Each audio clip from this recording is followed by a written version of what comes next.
সাজিদ আলম ভাই আমার নাম লিখে নিছে, বলতো তোমার আমি দেবো, বিকাশে কিছু দেবো, তোমার নাম লিখে নিলাম, কিন্তু কোনো খবর নেই ওনাদের। মানে সবাই এবার আশা দেয়, কিন্তু আশা দিয়ে আমাদেরকে আর দেয় না। কুমিল্লা আমি আসলাম ঢাকা বেড়াতে, তারপর আন্দোলন শুরু হয়, তারপরে আমি ঢাকা আন্দোলন করি আর কুমিল্লা যাই নাই। পরে 5 আগস্ট পরে তারপর কুমিল্লা যে আন্দোলন শেষ করে আর কি। আমরা আন্দোলন ছিল আমাদের যেহেতু ফেসিস মুক্ত বাংলাদেশ হয় এবং কোনো বৈষম্য না থাকে।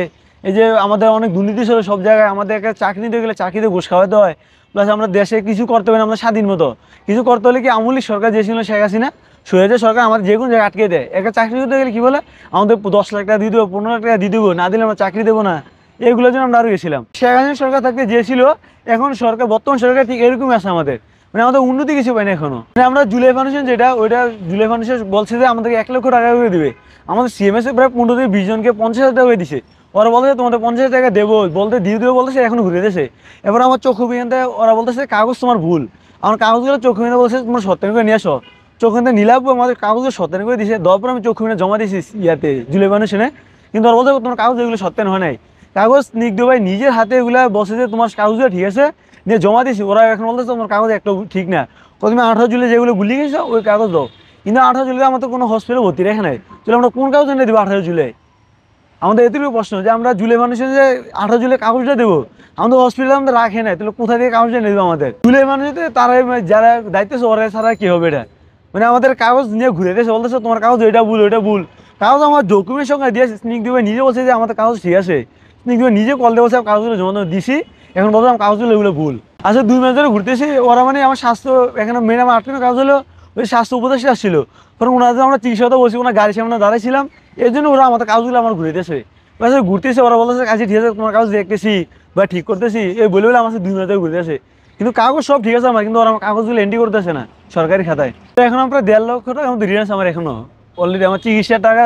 এই যে অ্যাম্বুলেন্স দিয়ে আসতাম 18 জুলাইতে 5 আগস্ট আগে, তারপর কুমিল্লা থেকে আবার ঢাকা এসে চিকিৎসা নিতাম, এগুলো তো অনেকটা আমার খরচ গেছে এবং ফ্যামিলি চালাইতে ঋণ করে আমার বন্ধুদের ঋণ করে চালাইছি, বন্ধুরা ঋণ দিতে চাইতেছে না আর আমাকে। কিন্তু আমি স্বাস্থ্য উপদেষ্টা শুরু করে মোটামুটি সবার কাছে আমার কাগজ গেছে, স্বাস্থ্য মন্ত্রণালয়ে, এরপরে স্বাস্থ্য উপদেষ্টা যে নুজন ব্যাংক ওনার কাছে গেছে, এরপরে ডিআইজি স্যার বলতে সবার কাছে গেছে।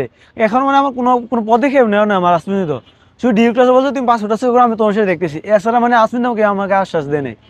শুধু খায় স্যার বলছে তুমি পাসপোর্ট করো, আমি দেখতেছি তোমার বিষয়টা, এছাড়া আসবেন তো কেউ আমার কোনো মানে পদক্ষেপ নেই। আমরা কল দেয়, ওদের কলও ধরে না যে আমাদের কাজগুলোর জন্য। বাংলাদেশের সরকার এখন যে বর্তমান আছে ডক্টর ইউনূস স্যার, মানে আমাদের অনেক আশা দিতেছে তোমাদেরকে ওইটা দেবো ওইটা দেবো, কিন্তু এখনো কোনো খবর নেই। এবার যে আমাদের যে উপদেষ্টা আছে নাহিদ ভাই আছে, এরপরে আপনার আসিফ ভাই আছে, ওরা বলতেছে তোমাদের বিষয়টা দেখবো। আমি একদিন আসিফ ভাইয়ের সাথে কথা বলতে গেছিলাম সচিবালয়, উনি বলতেছে আমাদের ভাই এখন আমাদের ভাই চিকিৎসার জন্য এই প্রয়োজন, এখন আমরা কি করতে পারি? আমরা জানি না কি করবো তোমরা। আমি বলছি ভাই তাহলে আমরা আন্দোলন করবো চিকিৎসার জন্য। উনি বলতেছে যা তোমরা যদি আন্দোলন করে চিকিৎসা দিতে পারো তাহলে তোমরা চিকিৎসা নাও। তারপর আমরা এখানে আবার আন্দোলন করি, এবার উনি আসছিল, আসার পরে আমি বলছি ভাই আপনি তো বলছি আমরা আন্দোলন করে চিকিৎসা দিবেন, এখন তো কোনো খবর নেই। উনি ঠিক আছে তোমরা বিষয়ে আমি দেখতেছি। এবার আমাদের সচিবালয় ঢাকা নেওয়া হয়েছে, ঢাকা নিয়ে বলতেছে যে ঠিক আছে তোমাদেরকে আমরা চিকিৎসা দেবো বা ওইটা করবো ওইটা করবো, কিন্তু ওরা এখনো কোনো খবরই নেই আমাদের। বলতেছে তোমাদের আমরা 3 দিনের ভিতরে জানাবো যে কী করবো। এবার বলতেছে তোমরা 5 দিবসের ভিতরে তোমাদেরকে আমরা টাকা দিয়ে দিবো, বা তোমাদের আমরা 3 দিনের ভিতরে জানাবো যে উন্নত চিকিৎসা দিবো কিনা। মানে এগুলো বলা বলে আমাদেরকে এখন ঘুরে দিয়েছে। এই যে আমরা আজকে 1.5 মাস হয়ে গেছে, কিন্তু আমাদের ঘুরে দিয়ে ঘুরে মানে এখনো ঘুরে দিয়েছে দিবে, এখনো আমাদের কোনো আশ্বাস মানে আশ্বাসই নেই আমাদের ওদের প্রতি এখন। যে উপদেষ্টা বললেন বা সরকার যে ইউনূস স্যার আছে, মানে আমাদের দিবে এটা মনে হয় না আমাদের কাছে। মানে আমাদের কাছে মনে হচ্ছে এখন আমরা আবার আন্দোলন করতে হবে। মানে আমরা আন্দোলন স্যার মানে এখন যা সবাই নিতেছে আন্দোলন করে, যে অনেকে উপদেষ্টার জন্য আন্দোলন করতেছে, কিন্তু আমরা যার চিকিৎসার জন্য এখন আমরা আন্দোলন নামে শুধু একবার নামছিলাম নাহিদ ভাই আসিফ ভাই কথা বলাতে, বলার পরে আমরা আন্দোলন করছি। উনি বলছে ঠিক আছে তোমরা 3 দিন আমরা জানাবো, এখন জানা যাচ্ছে না। তো এখন দেখে আমরা আবার আন্দোলন করতে হবে, আমরা চিকিৎসার জন্য মানুষের হাতে পায়ে ধরতে হবে এবং মানুষের ভিক্ষা করে আমরা চিকিৎসা নিতে হবে। তো বাংলাদেশের আমরা এতেও পাওয়া যায়, এখন পাইলাম যে আমরা ভিক্ষা করে চিকিৎসা করতে হবে, এছাড়া আমাদের কোনো উপায় নেই।